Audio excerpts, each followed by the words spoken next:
titles of co-redemptrix and mediatrix for the Blessed Virgin Mary are not appropriate. It says, co-redemptrix does not help extol Mary as the first and foremost collaborator in the work of redemption and grace, for it carries the risk of eclipsing the exclusive role of Jesus Christ. The document goes on to say that special prudence is required for the term mediatrix. For more news with a Catholic perspective, visit EWTNnews.com. Take Two with Jerry and Debbie starts now.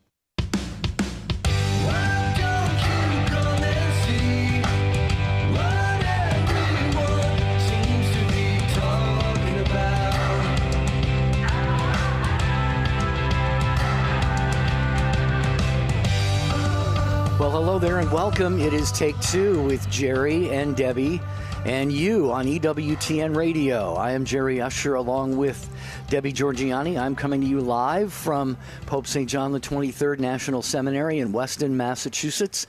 Just got done with my moral theology class, got my midterm back, and thanks be to How'd God, you do? I passed. Oh, come on. You got like an A+. Come on. A+++ No, for Jerry I didn't. Usher. I got a 90, okay? I got a 90. 90 is great. 90, I'll take it. Believe me, I'll take it. I would have taken an 80. I would have taken a 70, you know. What class was it again? Moral theology. Oh, nice. Yeah. That's a great class, yeah. Lots of reading, lots of papers, lots of exams, but that's part of life in the seminary, and looking forward to one day, God willing, having this time of formation. Formation never really ends for a priest, but having the official formation period done and getting out there and start doing the stuff, you know? Yeah, That's still yeah. about 2.5 years Well, away. we've been praying nonstop for you. We feel like Thank we're you. all getting formed in the priesthood here Oh, at the Take thanks. Two way. But Jerry, we've got a very interesting topic today. May I announce it? I'd love to. Okay. The question is, have weddings become too lavish? Okay. Have you noticed recently with the rising costs and social media pressure and all the things that are happening that the change of family dynamics, weddings have become too lavish in many ways. And then also on the flip side of that, oftentimes couples, if they're getting married older, or they, feel like they want something a little unique, they are choosing for these, farmhouse receptions and ceremonies and choosing not the church wedding ceremony, and it's very sad. And let's talk about it. So it all plays a part. There's all these different angles to this, but have weddings become too lavish? Do you think so? Or maybe you disagree, or maybe you want to talk about it. All you got to do is call in the Take Two way, 833-288 EWTN. That's 833-288-3986. Maybe you or someone you know is actually planning a wedding right now. It's that time of year when a lot of wedding plans are being put into place for the spring and summer weddings. Maybe you have one, in fact, coming up right now. Maybe you are a parent of someone who is planning their wedding, and you are sort of on the hook for the expenses, and you're sort of starting to sweat a little bit and dab the sweat off your forehead and say, are we going to be able to afford this? Give us a call. Let's talk about this whole idea, especially as we see so often, weddings, quote unquote, are sometimes, disconnected from the marriage part of it, the church, the sacrament of matrimony, which really should, for baptized Catholics, take place in a church environment. 833-288-EWTN, 833-288-3986. And it seems very convenient, Jerry, for our Take Two family members to weigh in via text. So if you want to text us, you text the letters EWTN, super simple, to 58177. You wait for our response. Then you text us your first name and share with us answer to the question, have weddings become too lavish? You have to keep it in a few sentences. And then just know that message and data rates may apply. So if you don't have time to get on the line, like Michael and the others hopefully coming in strong, then please text us or email us, take2@ewtn.com. We read everything. So know that we respond, but we're a little bit behind, guys. We're getting getting an abundance of emails. We're so grateful for that, but we read everything. Just know that. So we've seen your emails. Now we're trying to divide up and see who can respond. So we love you guys very much, and we don't want you to feel like we didn't accept your email. We have, and we've read it. That we know. But Jerry, also too on Facebook, Jerry and Debbie Facebook page, please follow us there. And also, if you follow me on my personal page, Debbie Georgiani, that would be great, because maybe I can find some articles that might be of interest to continue this conversation about weddings. Jerry, may I put another wrinkle into this topic here that I think is very interesting. You may or may not be aware of this to the Take Two family. Since weddings have become this kind of creative venture that kids, I say kids because I'm a grandmother, that young folks are having, even older people that are getting married are doing this as well. They want to create this very unique experience that only, their wedding is so different from everybody else's. And so they're offering these party enhancements, if you will, or wedding enhancements or party favors that are occult driven, new age driven. Okay, so please be aware of that if you're invited to a wedding, that there may be tarot reading a section in the reception hall, because that's something unique. It's very dangerous, and really, I'm really cautioning folks, if you're planning a wedding or you're paying for a wedding, be very careful of that. Absolutely. That's scary stuff, actually. Do you think that goes on in a wedding reception or in other similar venues or environments? So we've got Mike on the line. Mike, you're going to be first in a couple moments here. And room for others. Matt Gabensky is our call screener today. Michael McCall is our producer. Pedro Quiles is on social media, waving to all of you watching on the social media channels. We are talking today about weddings, marriages, really weigh in on a variety of angles on this. Whatever you feel like is on your mind or on your heart that you would like to share. We're talking about, have weddings become too lavish? Are there a lot of Catholics who are getting married maybe out in a beautiful pasture somewhere, or in a, like Debbie said, like a farmhouse environment? Oh, yeah. Farmhouses are big. Yeah, well, and we want to have a really robust conversation about this, because this is something that our culture, our society, a lot of young people today, I think, have lost the sense maybe of the sacredness of the wedding. We're not here to pour cold water on your wedding or anything. Go for it. live it up. But we want to make sure that you recall and give priority to the spiritual side of this as well. 833-288 EWTN 833-288-3986. And I'm not picking on any parishes or anything, but I just have worked at the parishes for many years. And I will tell you that, it would be nice if some of the parish halls, and I know there are some around the country, would be spruced up a bit to be attractive for people to have their wedding there right at the church, and then move right to the reception area that's on campus or near campus. That would be really wonderful. And I know it's possible, but I'll tell you, some parish halls are really run down. So, people don't want to have their weddings there, and that's why they're choosing to plus there's also restrictions, for permits and stuff like that of different things, especially if you're going to have alcohol on campus and things of that nature. But anyway, my point is, I think we could do a lot of this in-house, Jerry. What do you say? No, I agree. Space issues sometimes play a role in that as well. But we want to hear from you, Take Two family. It's your show. You drive it. You make it impactful every day. Have weddings become too lavish, disconnected from the spiritual part of it? What would you like to contribute today? 833-288-3986. The National Catholic Register is a National Catholic treasure. Monsignor Roger Landry on the National Catholic Register. The one-stop shop for Catholics who really want to become stronger in faith. I don't know what I'd do without the Register.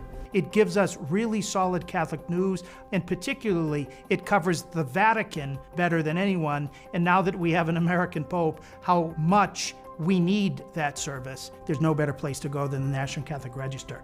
The news will help you to see the world differently in such a way that, renewed, you'll be Christ's instrument to renew the world. This is Catholic journalism with a mission to inform, inspire, and connect the faithful. Subscribe to the Register today at the discounted price of $32.50 for 1 year, receiving 26 issues by ordering online at ncregister.com/radio, or call 800-421-3230 and mention code RADIO. On the next Beacon of Truth, continuing our series on violence to solve problems and Soulful Psalm 40. I'm Deacon Harold Burke-Sivers, and I invite you to join me for Beacon of Truth. Grow closer to God every day with your free 2026 EWTN calendar with inspiring images that reflect the bold vision of our foundress, Mother Angelica. It's available at EWTN.com/calendar. The Global Catholic Network. This is EWTN Radio. Okay, we're going to get to Michael in just a moment. Mike, hold on. Don't go anywhere. We're getting to you just as soon as we talk about National Vocation Awareness Week, November 2nd through the 8th. And I know this is near and dear to Jerry's heart. He was the founder and creator of Vocation Boom, radio and television for 10 years, going strong. I know I got to sub the program a couple times, sub guest host, and boy, was it. I met so many bishops through that ministry, Jerry. I'm so grateful for Vocation Boom. And there's still people that are asking about Vocation Boom today, which is so amazing. But National Vocation Awareness Week is November 2nd through the 8th. This week-long celebration is dedicated to promoting vocations to the priesthood, diaconate, and consecrated life through prayer and education, and to renew our prayers and support for those who are considering one of these vocations. And it jogged my memory here. I just want to make sure everyone knows that you can get an indulgence, partial indulgence, or a full indulgence, depending on certain requirements, this week if you visit a cemetery. So look that up, folks, because this is so important. This is the month for praying for the dead and recognizing those that are deceased. So it's very important. Everybody should visit a cemetery and look that up. But Jerry, have weddings become too lavish? I would also say they become too unique. We need to go back to a church wedding and just do it the right way. That's what I say. Well, I agree. And if you want to share your own marriage, your own wedding experience, and how you, tried to do a really nice job of making everybody feel a part of it, and that it was, really a beautiful ceremony, but also at the same time, maybe you, wanted to maintain the spiritual aspect element of that as well. Share your own marriage experience here and how you maybe tried to strike that balance. 833-288-EWTN, 833-288-3986. Okay, we've been promising Mike. We're going to go to you, and we do indeed go to Mike in Saratoga, New York, actually watching the video stream on YouTube. Hi, Mike. Thanks for joining us. Good afternoon, everybody. How we been? Good. How about you, Mike? Oh, I'm doing pretty good. You kind of tying in the topic with what you just said at the promo regarding the praying for the priests, the deacons, and the religious, because this kind of ties into each other a little bit. But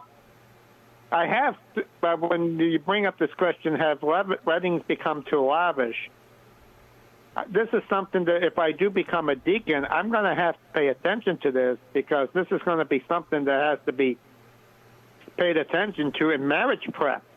Mm-hmm. And that is to concentrate on the marriage and not on the reception. And I think sometimes there's more of a focus on the latter and not on the former.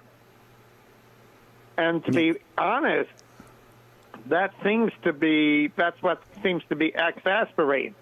Like, for example, I know of a family, and I was talking to them about a month and a half ago on a boat cruise that our parish put on, and this topic came up.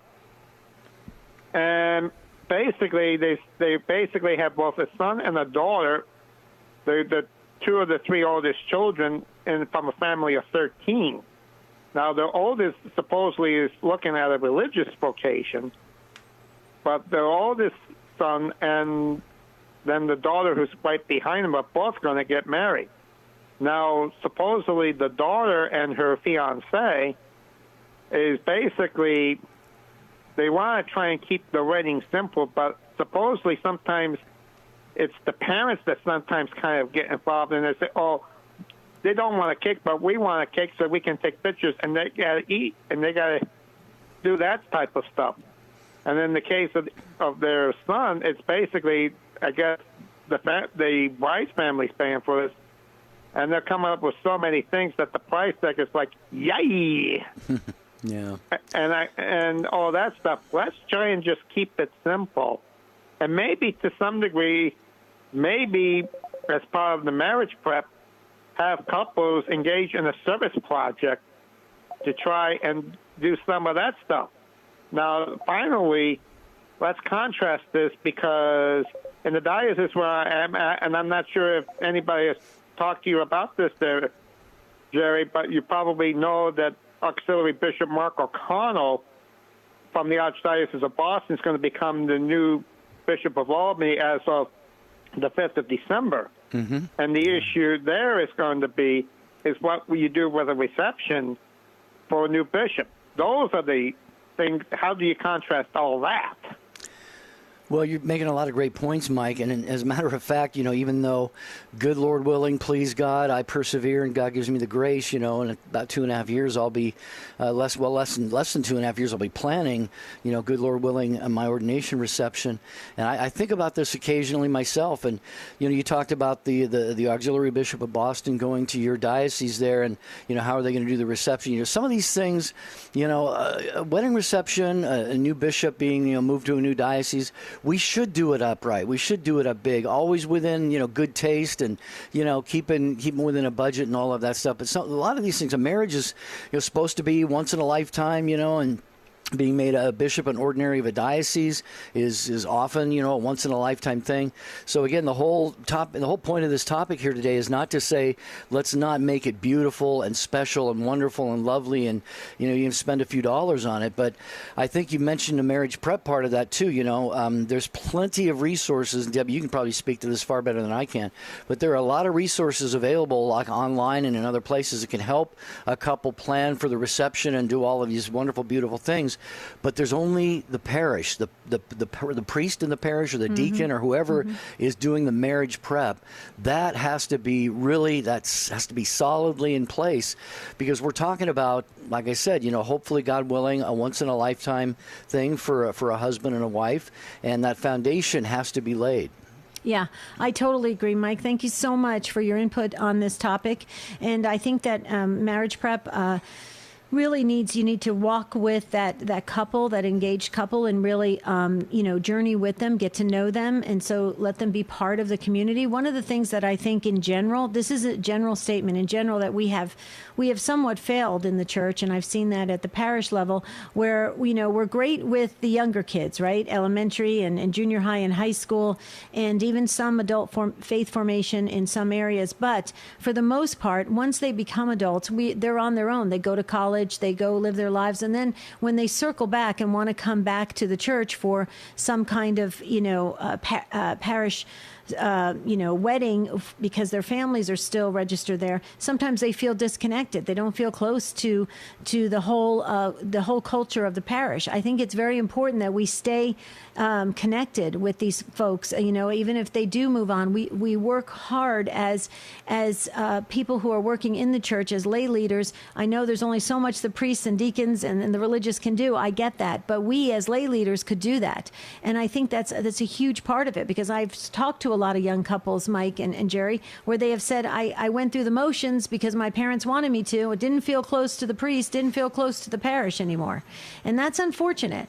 And I think we do need to spend that time with people. That accompaniment that we heard all the time in coming out of the Vatican when Pope Francis was with us, that is true. There is that sense that we do need to walk with each other and really have them understand the greater depth of the graces they will receive if they do come home to Holy Mother Church. Mike, any final comments before we let you go? Well, that basically means, do we have to re-evangelize, especially since, if I also remember right, that if a couple plans on getting married in the church, that they also should have received the sacrament of confirmation. Mm-hmm. Yeah, no, I mean, it's the sacraments, they all sort of like stair steps, you know. We got baptism, we have confirmation, we have First Holy Communion, we have the sacraments, obviously, of holy orders and the anointing of the sick and sacrament of confession. And then, of course, holy matrimony. It's one of the 7 sacraments. And it really does kind of tie in with all of the other ones. And so, Mike, you have made some really wonderful points today on the program. We appreciate your participation. We'll be praying for the new bishop there of your diocese. We're losing the auxiliary, like you said, here in Boston, but I'm sure it's going to be a good choice for your diocese. So our prayers go with him, and our prayers go with you, Mike, as well. Thank you for leading us off here on this conversation today on Take Two with Jerry and Debbie. 833-288-EWTN, 833-288-3986. We were talking about weddings. Have they become a little bit too lavish, a little bit showy? Maybe, maybe not. Maybe you disagree with that. We're not necessarily saying that they have or that it's a bad thing, but we're just kind of having this really robust conversation. But that requires your participation at 833-288-3986. Well, and the other thing too, Jerry, just to be clear, if I'm not mistaken, I believe it's most dioceses do require to be fully initiated in the Catholic faith in order to receive the sacrament of matrimony. But that's not true for all dioceses. So you might want to check with your diocese. You know, each diocese does things just a little bit differently with requirements according to canon law and things of that nature. So just check with your diocese, because I do know that there are some people that have actually received the sacrament and they weren't confirmed yet, and that is another issue that Mike brings up. That some people feel like, well, I didn't get fully initiated in the church, so I might as well not go through with the sacrament of matrimony. See, there's a lot of education that needs to be done and a lot of formation, and I really think we've dropped the ball. I really do. I'll be honest with you. And I think that if we had a little bit more and we were proactive with this and talking about matrimony at a younger age. I think the other factor too, Jerry, is, you know, with our junior high and high school kids, we should be talking about the future, you know, if they are discerning a vocation to marriage, if they're discerning a vocation into the priesthood or religious life, we should be talking about it at a younger age, not pushing them towards it, but letting them know that it's important to lay the groundwork and formation so that they are ready and do feel comfortable coming back to the church. What do you say to that, Jer? Well, how often do we ask little kids, you know, what do you want to be when you grow up? Exactly. You know, well, we need to be asking that question. Like, I agree with you at the adolescent stage, the preteen stage, definitely the teen stage. Not necessarily what do you want to do. That's a reasonable question to ask a child. What do you want to be when you grow up? But what do you think God is calling you to do with your life? Mm-hmm. That is a question, especially here we are in National Vocation Awareness Week right now going on. We're in the middle of that right at this as we speak. And God has a special mission, a special calling, a special plan for every single person that he creates. And it's up to us. We have that moral obligation. I like to say we have that moral obligation as we stand before God to at least ask the question, God, what did you create me for? Mm-hmm. Absolutely. That was beautifully said, Jerry. Okay, another thing I just wanted to share with our listeners real quickly, because I am getting some messages coming in. It's probably a perfect time. If you're trying to locate us on YouTube, just go to EWTN Radio. We're still there, same program, but just go to EWTN Radio. It's a really bright red logo there with white writing that says EWTN Radio, and that's where you can find Take Two with Jerry and Debbie. So that thumbnail right there, just look for that bright red EWTN Radio, okay, guys? And spread the word that it's really cool. We're growing. It's same YouTube, but it's just the EWTN Radio section, and I love that. So it's a chance for us to spread that with others that you think can benefit from the topics that we share. And Jerry, real quickly, I love our producer, Michael. He is so on top of things. We mentioned the plenary and partial indulgences that can be obtained from visiting a cemetery and going going to receive Holy Communion and going to confession. And Michael posted this, how you can offer a plenary indulgence for the souls in purgatory from November 1st through the 8th, okay? And we're right in the middle of it, okay? We're November 4th right now, so there's still time for you to visit a cemetery, okay? And you can do that every day. It's really cool. So Michael posted it on Jerry and Debbie Facebook page, so like us right there. And we are getting folks that are signing into YouTube, so we need to wave to them, Jerry. I just got the messages, so they found us. Okay, good. Very good, very good. Well, we hear from you all the time on this program how long, you're celebrating wedding anniversaries of 50 years, 60 years, 10 years, 5 years. So call and share what your experience was like as you went through, maybe you went through the marriage prep program at your parish, if you're not Catholic, if you went through a similar kind of a program in preparation for your wedding, for your marriage, and then how you kept God in the center of all of that and still maybe had a wonderful, beautiful reception that gave everybody a wonderful experience to be able to help you celebrate your holy matrimony. So share your personal experience here, because as we always say, what you share on this program is going to impact a lot of people. And Debbie, I know there are people, like I said at the very beginning of the show, there are probably a lot of young men and women right now who are sitting down together, starting to plan out, okay, we've gotten engaged, now we've got a date for the church, and now we've got to start planning the reception. So there's going to be a lot of people who could be impacted by what our Take Two family shares on this topic. Mm-hmm. So the question is, have weddings become too lavish? Or let's just talk about weddings in general. It is wedding season, and we're not criticizing or saying anything like that. I mean, if you want to go over the top and spend, $150,000 for a wedding, that's your choice. You can totally do that. Some people like to really have a good budget on that and try to scale back and just really focus on the sacrament of matrimony. I know, Jerry, we're getting ready to hit that pause button, but I would like to see some more participation in this conversation at 833-288-EWTN. That's 833-288-3986. Okay, we're going to step aside here for just a quick moment. Matt is screening some other calls, so we're going to get back to your phone calls here in just a moment. But there is a phone line open, and you have an experience that will help other people. We know you do. So call it in right now at 833-288-EWTN, 833-288-3986. We'll talk more of you in a couple of minutes.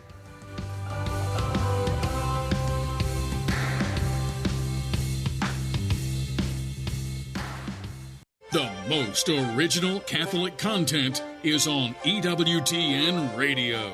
I read a sentence one time on a retreat, and it said, "You are what your thoughts are." Our whole being is created by God, for God. And if I don't use everything that I am for that purpose, then it's going to show. Mother Angelica Live Classics. Tonight, 8 Eastern on EWTN Television and Radio. Hi, I'm Greg Willits from RosaryArmy.com. And I'm Jennifer Willits' wife. It may seem that in recent years, the Rosary has lost its importance to many Catholics. Pope St. John Paul II proposed that this lack of interest is due in part to the deterioration of families and societies. In his 2002 apostolic letter, he wrote, "Many of the problems facing contemporary families result from their increasing difficulty in communicating." When we as families recite the Rosary together, we reproduce something of the atmosphere of the Holy Family, of Mary and Joseph, where Jesus is placed at the center. And we, like them, share his joys and sorrows, placing our needs and plans in his hands, drawing from him the hope and the strength to go on. Visit our website at rosaryarmy.com. And you can listen to our shows, Adventures in Imperfect Living, Catechism Class, and more at rosaryarmy.com and wherever you find your favorite podcasts. This is Abigail Galvan from EWTN Pro-Life Weekly. This is Colin Flynn from EWTN News Nightly. The most trusted Catholic voices are on EWTN Radio. Do you have a family member who is struggling with their Catholic faith? We want to help. Here on Call to Communion, coming up at 2 p.m. Eastern. Now back to Take Two with Jerry and Debbie.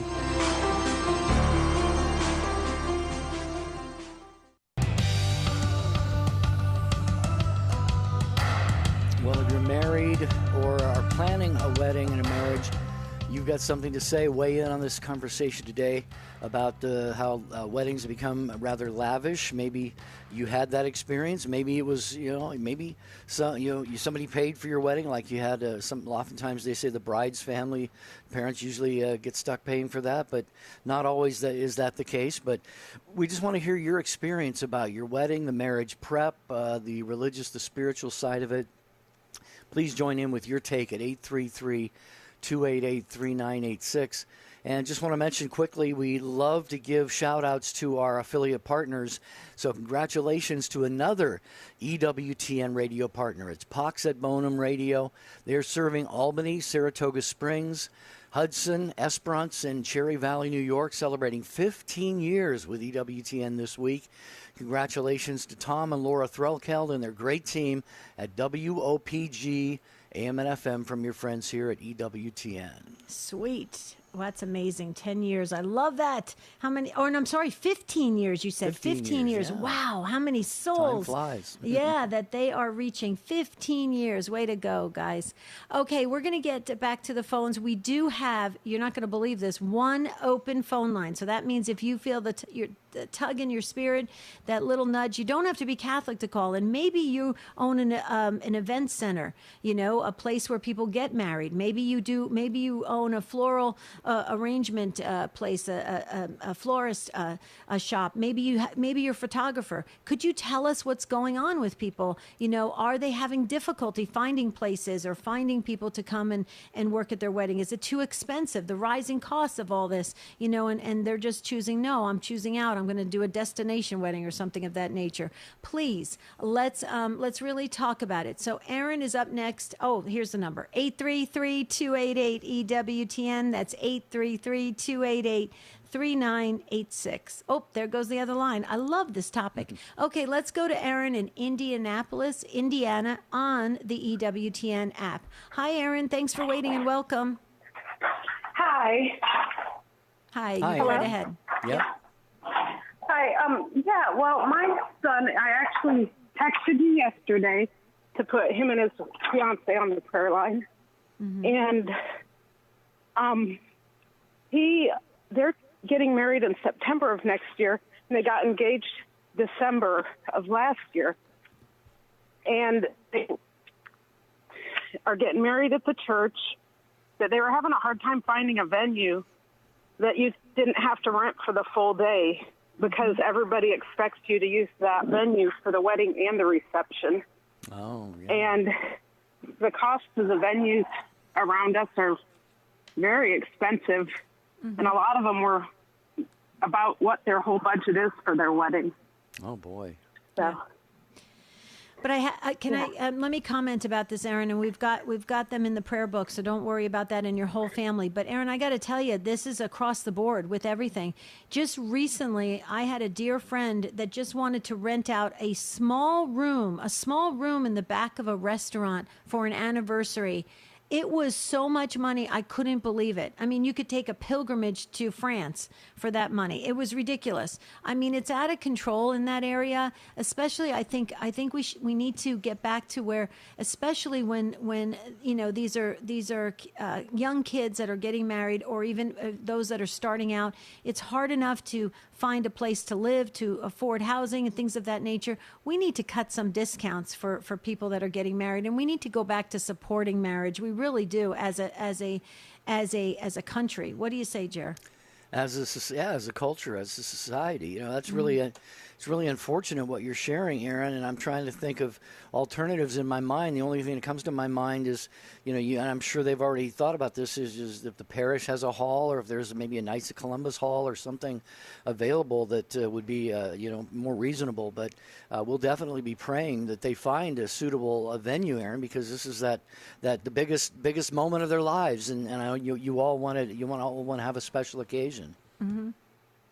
Yeah, well, we did offer them our home to have the reception, because we have quite a bit of land, and that's not what they wanted.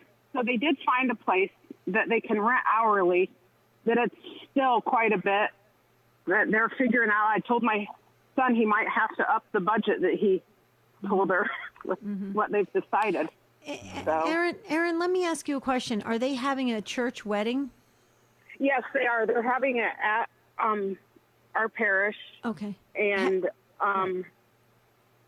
then also the church, they request $500 to have the wedding there. Yeah, for a stipend. Yeah. And I was like, that seems like a lot just for a wedding. But, they have ways that if you can't pay it, that they'll work with you. But I understand there's costs of running the church and having, things clean and everything. So, and then the marriage prep is expensive, too. So they're just finding out all these extra expenses that they didn't think about.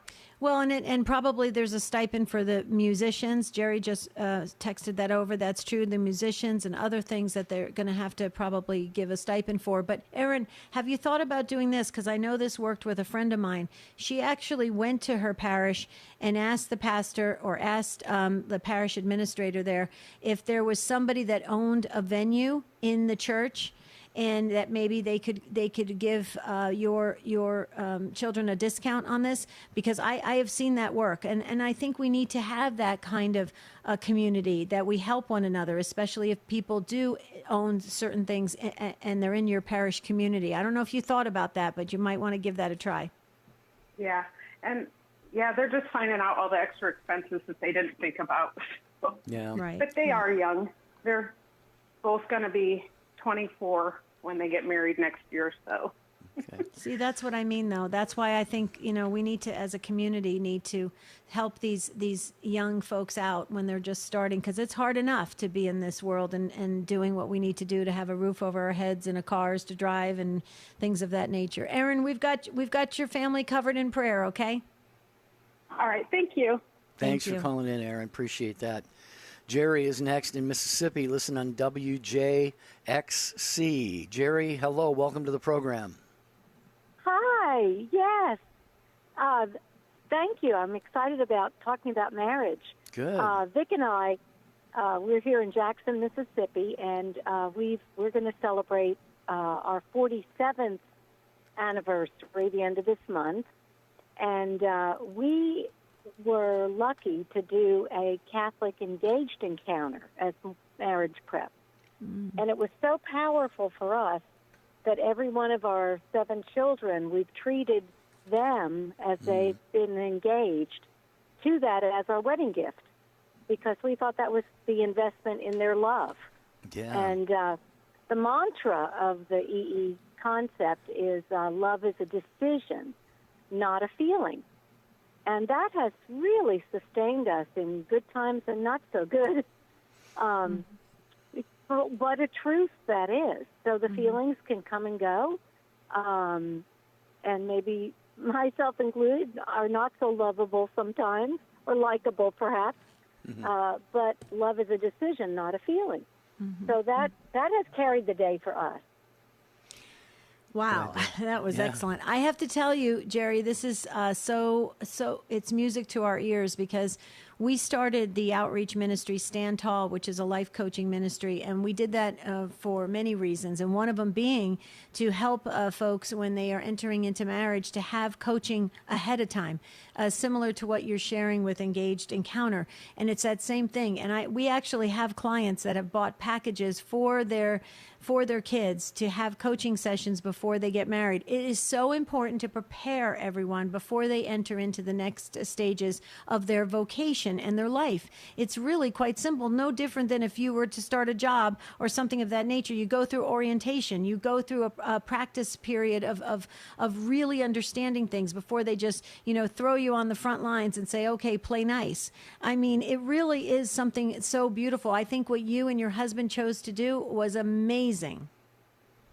Well, and in our diocese, which I think is a wonderful thing, marriage preparation of some type is a requirement to be married in the church, which I think speaks to what you just said. I mean, we wouldn't be an engineer or a doctor or a nurse or a priest or a sister without adequate preparation, and then mentoring as you take on that vocation. Amen. So it's foolish not to. And I think it speaks to how much the Catholic Church values the forever I do. You know, if we really do believe that, then we have to give a cent to helping that couple be, as you say, life coach, right? Yeah, well, absolutely. So it goes hand in hand. And I was thinking, if our diocese has ever done sort of a statistical study on divorce following good marriage prep. What are those numbers? Are those marriages in the long run more long-lasting?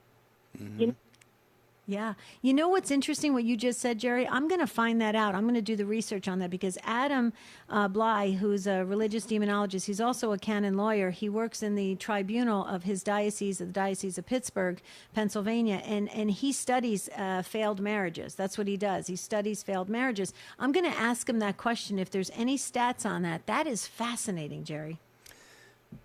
Yeah, Jerry and Jerry. I didn't know What? which one. Didn't know which one you were I'm throwing sorry. it to. I went her Jerry or and me. Jerry. Yes, I know. That is hilarious. Jerry Usher. Wasn't that fascinating? No, it is. Do you know yeah. in your diocese?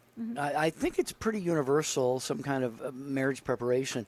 But Jerry in Mississippi, I'm so glad that you called and shared this. Engaged encounter is so beautiful. And you said love is a decision. The wedding is one day, and then for the rest of their lives, God willing, they have to look at each other the first thing in the morning and decide again that I love this person that I'm waking up with. And so, and all of the other things, like you said, Jerry, that go into the trials, the ups and downs, the highs, the lows. Doesn't come with a manual, but it comes with a lot of grace if it's done through the church with Jesus Christ at the center of it. So, Jerry, thank you very much for the call. We appreciate that. We got a lot of other takes that we want to get to here on the program, talking about weddings, marriages. Are they too lavish? What is your experience of just kind of keeping Christ in the middle of all of that, finding a venue? If you're involved in helping with marriages, give us a call, 833-288-3986. And Jerry, for our YouTubers, just to let you know, if you're looking for us, go to youtube.com and search at Radio EWTN. That's where you'll find the radio shows now. So youtube.com and search at Radio EWTN. Very important. That's the handle. So find us there. Don't forget and pass it to your friends. Mary in Denver, Colorado on Catholic Radio Network is waiting so patiently, and Mary has something to say about this topic. Welcome, Mary. You're on air. Hi, thank you. You know what's kind of funny is I'm driving and I needed to pull off. And the very first place I could pull off into was a cemetery. And I'm thinking, how appropriate, because I needed to do those prayers. But anyways, what I wanted to talk about was this idea of love. Love is such that emotion, and the previous caller nailed it. But love seems to be the driving issue with all of the wedding planning and preparation. Oh, we love each other, etc. But in the past few weeks, I've been thinking hard about this idea of a covenant and all the covenants God made with his people. And I've been thinking, my gosh, I've been married so long. I made a covenant with my husband. And I think that the children who I teach in CCD for sacraments, they almost get more religious training for receiving their sacraments than we get for marriage. I did engagement encounter. It was amazing. It was wonderful. But it talked about some of the messy details in marriage. But nowhere did I really get that heavy theology of this is a covenant. This is unbreakable. And that's been with me for a long time. And I've also thought how my confirmation students, they have sponsors. And I know we're not going to change things and put sponsors for a wedding couple. But I was wondering if somebody, if there was some way a couple could really work one-on-one with couples through the whole engagement process from a theological viewpoint to let them know what they're doing. And my final little point is, please, ladies, get rid of the cleavages and the strapless dresses. That's really not just appropriate for the altar. But thank you, you two. Oh, Mary, thank you. We're so glad you're visiting the cemetery and getting that indulgence during this week. That is so incredible. God is working in just miraculous ways through the radio. But Jerry, I agree with Mary. I will tell you, Mary, you'd be very pleased.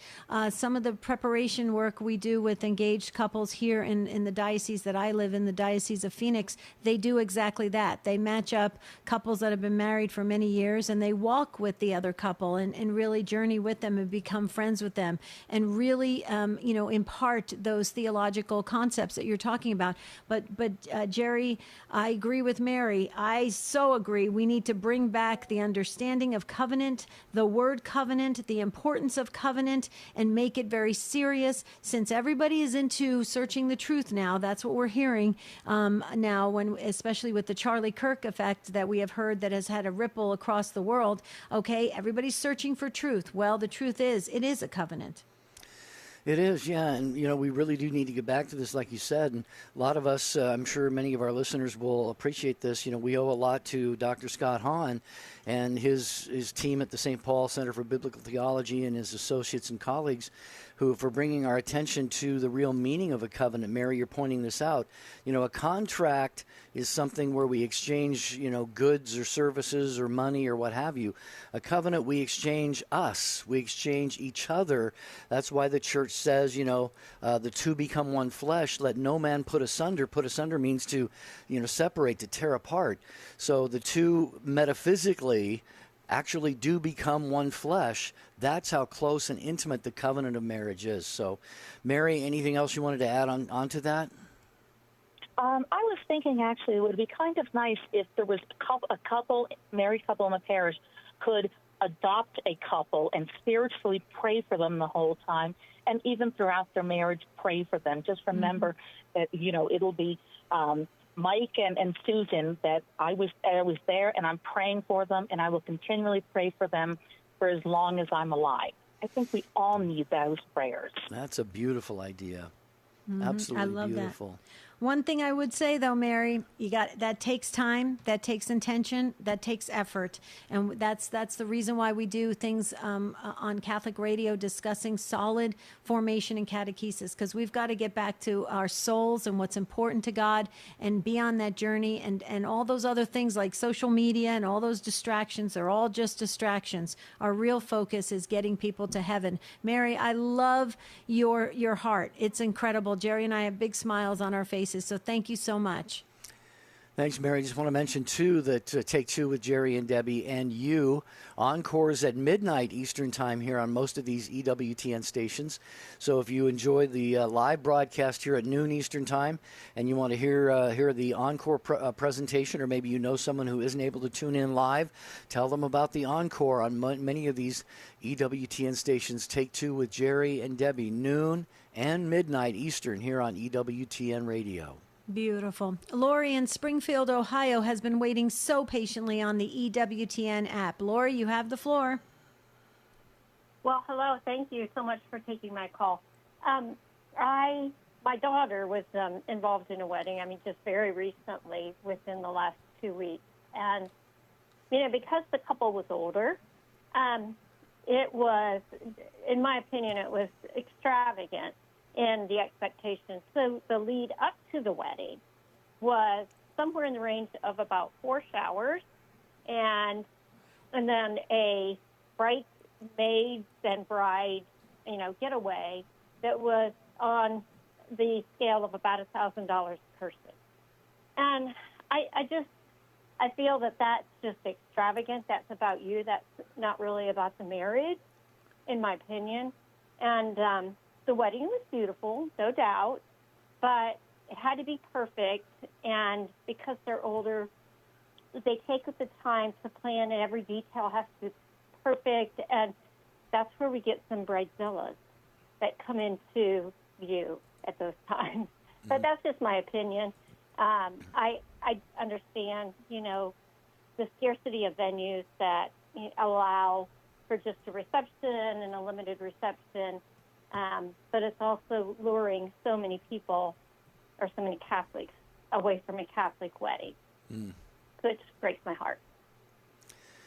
Yeah, well, you mentioned that this couple, they were a little bit older, so perhaps they have had, working lives for some years, and maybe have put the money away to be able to afford this. We have no way of knowing that.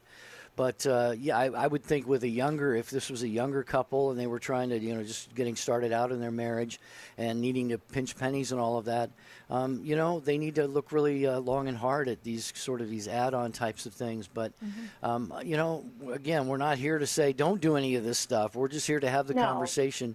And Debbie, I know you probably got a thought or two that you'd like to share with Lori.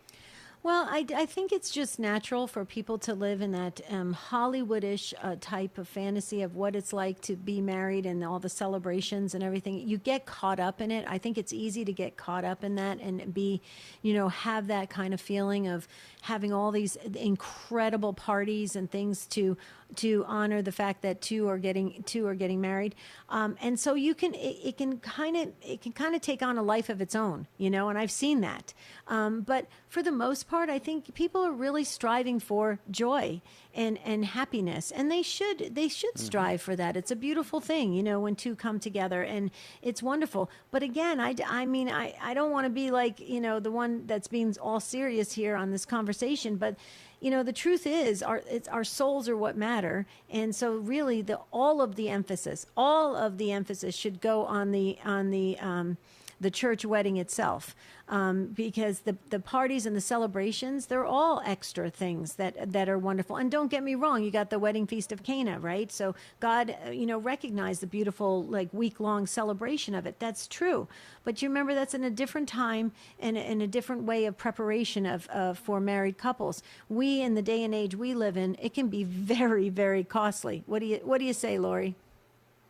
I agree with both of you, and the expectation that though you may be an older couple and have saved up the money, you're putting that burden on everyone who you've invited to be part of your wedding too, and that can be very costly. So I don't know. I think if you do those things, then you should plan to minimize it for those that are participating, because they can't all be at that same level.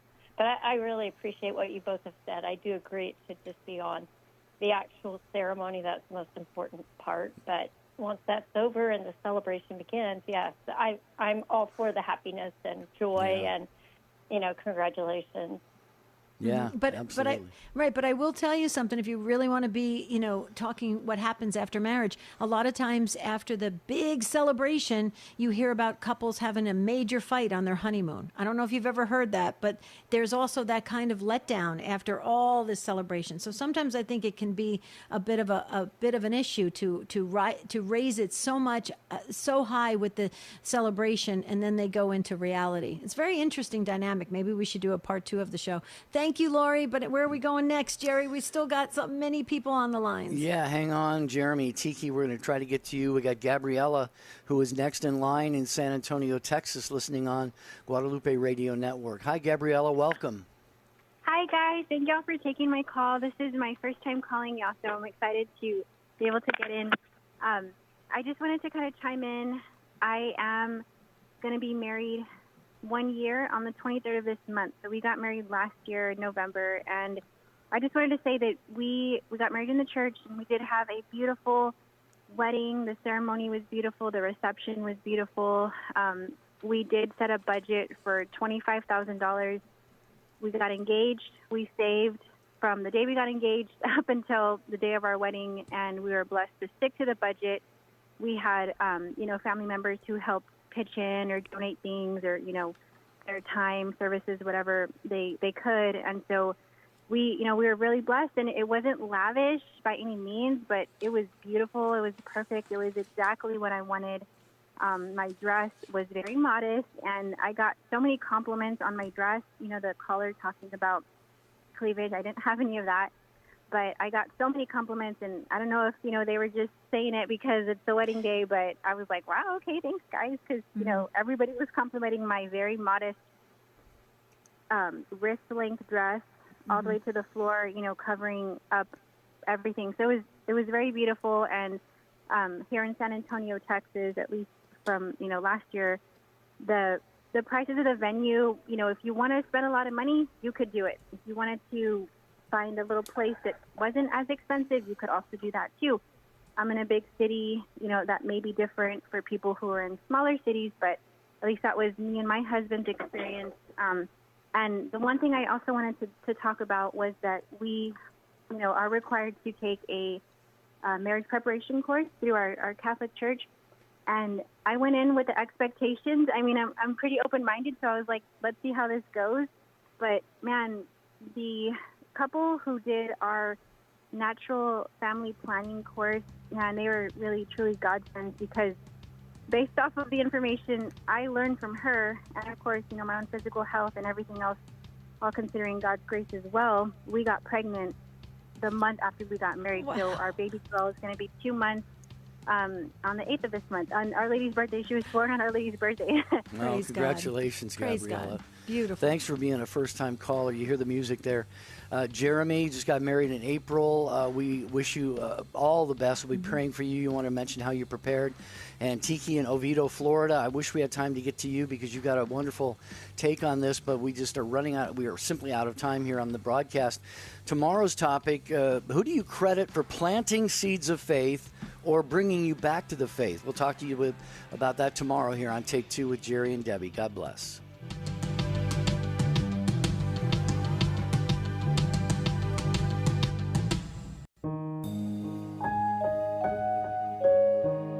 I think we made prayer very complicated. Nobody has to tell you how to talk to a friend or a neighbor or probably somebody in the streetcar, or you pass somebody in a restaurant. It comes spontaneous, it's natural. Well, that's how prayer is, it's spontaneous. Sometimes you're just gonna speak from your heart. Spreading the good news of salvation. This is EWTN Radio. Dr. Ray Garindi brings a fun approach to dealing with problems. The Doctor is next on EWTN Radio. This is Jerry Usher. If you missed part of today's show, catch the encore tonight at midnight Eastern or anytime at EWTN Podcast.